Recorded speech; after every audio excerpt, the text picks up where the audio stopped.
Mga kababayan, maraming salamat sa paghihintay, maligayang pagbabalik sa ating channel. Meron tayong pinaka-latest na weather update dito kay Bagyong Ophel at dito naman kay Bagyong Pipito na nakapasok na nga po ng ating Philippine Area of Responsibility. But before that, importanteng huwag niyong kakalimutan muna na i-like at i-subscribe ang ating YouTube channel at pahita rin ang notification bell para ho sa ating to mga kaibigan, para din ho sa inyo at para ma-update ko kayo sa kaganapan sa ating mga bagyo na monitor. So as of now mga kaibigan, alamin natin muna yung pinakalokasyon. Ito nga pong si Bagyong Ophel.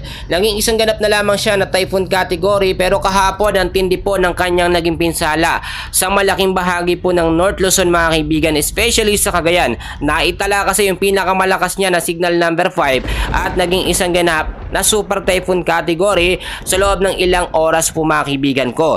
So ngayon, eto pong si Bagyong Ophel mga kaibigan ay alas 5 ng umaga. Yung lokasyon niya po mga kaibigan ay may layo pong 115 kilometers west of northwest of Calayan, Cagayan at 140 kilometers per hour na lamang ang lakas ng kanyang hangin.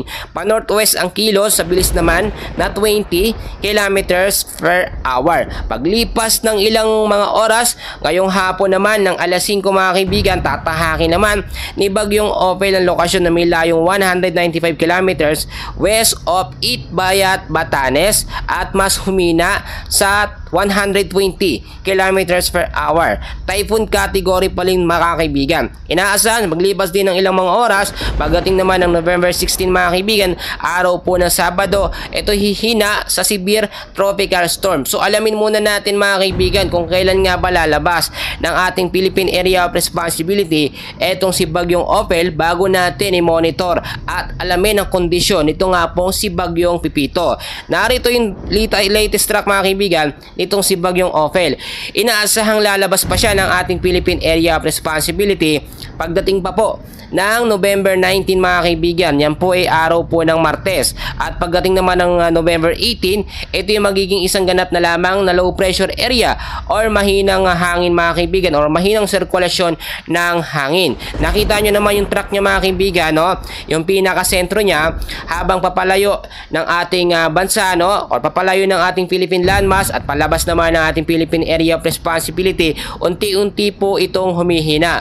Para sa naguguluhan, kaya humina etong si Bagyong Ophel mga kaibigan, tumama siya sa kabundukan dito nga po sa may bandang North Luzon, which is nakapagbigay ng factor yan kaya hindi masyadong naminsala o yung signal number 5 na category niya, super typhoon category niya, ay ilang oras lamang po naminsala mga kaibigan. Imagine niyo kung super typhoon category siya tapos signal number 5 tapos nasa 24 oras or 12 oras mga kaibigan, sabihin na lamang natin ng ganon, ay napakatindi po ng pinsala, which is talagang ayaw ho natin na ganoon ang mangyari. Kaya magpasalamat tayo sa mga kabundukan dyan sa may bandang North Luzon, sa Sierra Madre mga kaibigan, which is nakatulong po sila para pahinain etong si Bagyong Ophel. So mga kaibigan, meron pa rin tayo nakataas na mga warning signal dito sa ilang bahagi po mga kaibigan ng North Luzon mga kaibigan. Dito ho sa ilang bahagi ng Cagayan, Batanes, ilang bahagi ng Isabela, Ilocos Norte, Ilocos Sur at La Union, Ifugao, yung mga lugar ho na yan merong warning signal pa rin na nakataas, pero paglipas lamang ng ilang mga oras ibababa yung mga warning signal na yun mga kaibigan dahil unti-unting humihina itong si Bagyong Ophel. Ang maghanda ng mabuti ito pong Batanes area at Babuyan Island dahil dyan po dadaan yung mata or sentro nga po nitong si Bagyong Ophel bago pa man ito lumabas ho ng ating Philippine Area of Responsibility. So ngayon, okay na tayo dito kay Bagyong Ophel. Dito naman tayo kay Bagyong Pipito mga kaibigan na nakapasok na po ng ating Philippine Area of Responsibility. Ibang klase itong si Pipito. Pagpasok niya sa ating par, isa na ang ganap agad na typhoon category, which is ang tindi niya, malakas ho agad. Ang pinakamata or sentro po nitong si Bagyong Pipito mga kaibigan, ang kanina o ngayong umaga ho ng alas 8 mga kaibigan, ito po may layong 690 kilometers east of Eastern Samar at nasa nasa 120 kilometers per hour na agad ang lakas ng kanyang hangin. Isa ng ganap na typhoon category. Pa-westward ang kilos sa bilis na 30 kilometers per hour. Pansinin nyo yung kilos, 30 kilometers per hour. Nasa tubig pa siya, no? Pero once na maglandfall ito or tumama sa malaking bahagi po ng Central Luzon, babagal naman siya mga kaibigan dahil sinasalo siya ng mga kabundukan or ng lupa natin mga kaibigan. Nababawasan yung kanyang intensity, speed po niyang pagkilos nitong bagyo na ito mga kaibigan. At pagdating naman mga kaibigan ko, no, ng alas 8 ng gabi, ngayong araw ho na ito, tatahakin naman itong si Bagyong Pipito. Ang layo po na 375 kilometers east of Eastern Samar pa rin. Medyo mas lumapit lang siya mga kaibigan at mas lumakas siya sa 130 kilometers per hour typhoon category. So ngayon, alamin na natin yung mga lugar na posible niyang maapektuhan, which is habang malayo pa ito sa ating Philippine landmass. Ngayon pa lamang po, sinasabi ko na may oras pa para maghanda tayo, no? Marami akong paalala na lagi pong sinasabi sa inyo para sa paghahanda natin sa mga bagyo. So pinaghahanda ngayon ng ilang bahagi ng Eastern Visayas, Bicol Region, Calabarzon, Metro Manila, Central Luzon at ilang bahagi po ng Northern Luzon mga kaibigan. So marami naguguluhan, i-explain ko na lang at sasabihin ko na lang yung mga lugar para clear din po sa bawat isa. Siyempre, pag sinabi nga naman natin na example Metro Manila, malawak yan mga kaibigan. Diyan ho tayo magsisimula. Metro Manila mga kaibigan, yung mga lugar na posibleng maapektuhan at dapat maghanda ay ang ilang bahagi po ng Caloocan, Las Piñas, Makati, Malabon, Mandaluyong, Manila, Marikina, Muntinlupa, Navotas, Parañaque, Pasay, Pasig, Pateros, Quezon City, San Juan, Taguig at Valenzuela. So huwag kayong magtanong kung sinabi ko yung mga lugar pero mainit ang inyong lugar, no? Walang pag-uulan. Yan po ipinaghahanda sa posible nga pong paglapit or paglandfall nitong si Bagyong Pipito sa mga lugar po na aking nabanggit. Ngayon pa lamang, no, as early as now ay maghanda na tayo sa posibilidad na pwedeng mangyayari. At tignan natin mga kaibigan, ang ilang bahagi din ho, no, ng Central Luzon ay ang Aurora, Bataan, Bulacan, Nueva Ecija, Pampanga, Tarlac at Zambales. At ang ilang bahagi naman ng Calabarzon, Cavite, Laguna, Batangas, Rizal, Quezon.